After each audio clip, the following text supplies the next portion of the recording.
69% of people say they would contribute 1% of their household income to tackle climate change. But in reality, very few actually do. Just what is it that creates that big gap between what people say they will do and what they actually do? Why do we have a silent majority? And what's the reason why most people would like to do something but don't know where to start and end up doing nothing? Hello, and welcome to Glad Tidings, your weekly update on the Glad community's progress towards cleaning up the atmosphere. I'm Ben Wynne, and today we're looking at why Glad focuses on savings and why we believe they are the key to unlocking climate action. At Glad, our approach to the climate problem is really quite simple. We focus on providing incentives that make it worthwhile for people to act. So let's remind ourselves why savings matter when it comes to the climate. One of the key studies we looked at when we were planning Glad was a piece of research done by the journal Nature. They interviewed 130,000 people across 125 countries worldwide, and the results were clear. 89% of people said that they thought their governments should be doing more on climate. And 69% said that they would contribute 1% of their household income every month. But they don't. The majority of people don't. And we thought it would be useful to just explore our beliefs about why that's the case, about how we might change that. You see, until now, the fight against climate change just hasn't really focused on mobilizing and engaging the majority. That's why they're the silent majority. There's lots of action in lots of different areas. So you've got your personas out there. You've got your policy wonks. These are the people that are trying to get worldwide governmental change and policy change to help contribute towards tackling climate change. This is ultimately, we think, the right path, but it's super hard and unfortunately super slow. You've got the activists. These are those that are going around spraying everything orange, gluing themselves to the road.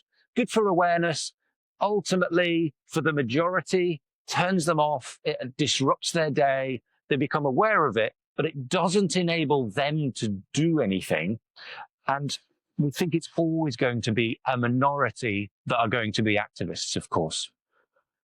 Then you get the degrowthers and the shamers. These are the people you'd be aware of who go around telling you that you shouldn't fly, that you should stop consuming things. It's a negative message, which again is meant well, but it doesn't engage and incentivize that majority. And of course, you've got the techies. So new technological solutions, VCs pouring money into hardware, deep IP, new forms of renewable energy and battery technology and all sorts of different things. And all of these are absolutely vital. But if we're focused on mobilizing that majority, none of them are addressing the core question that gets asked. And that core question is, what's in it for me? Why should I contribute? That's the fundamental question we're trying to answer with Glad. We want to give people a reason to get involved. And to do that, we really need to motivate their behaviors. And when it comes to motivations, the fundamental way in which you can motivate people, there are a few, but at that foundation level, there are two. You get the stick and you get the carrot. So the stick, of course, represents policy, regulation, tightening up the regulations on businesses, for example, about their emissions and how they produce their goods. And the carrot represents the incentive. And that really hasn't had much attention within the world of climate today. The carrot is where we focus with Glad, because we believe that that's the secret to mobilizing the majority. We know that positive reinforcement, which comes with a carrot, is the way to get long-term change. And we know, science tells us, that penalties and punishments, the stick, can be really effective at getting short-term change. But the problem with the stick is it breeds negativity and it turns people away. It's demotivating. And of course, it's only effective as a short-term change if you can implement it quickly. And because the regulations aren't being changed quick enough, we need to focus elsewhere. So we're focusing on the carrot. For Glad, the carrot is to help you save money. Help you save money whilst you're helping save the planet. And speaking of savings, we've got another one for you this week, and one that I really quite like. It's Origin Coffee. So it's a coffee brewer. They're based in Cornwall. They're giving you 2 types of saving. You get 30% off your first 3 bags of coffee, and then after, 10% off for any subscription that you take out as a Glad member. Or if you're not yet ready to do a subscription, they'll give you 15% off your first order. So very generous from a certified B Corp coffee brewer that's based down in Cornwall.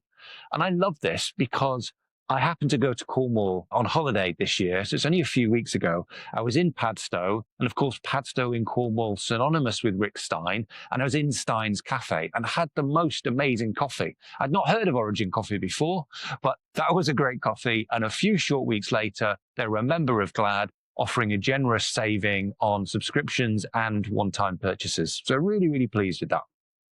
So go grab that yourselves. Remember, all you've got to do is punch in your email address on the website. You get access to the savings straight away. And I hope that helps you save money while you're saving the planet. Okay, that's all we've got time for this week. Thank you, as always, for listening. Thank you for being a member. And thank you for helping to clean up the planet. Until next time, thanks, guys.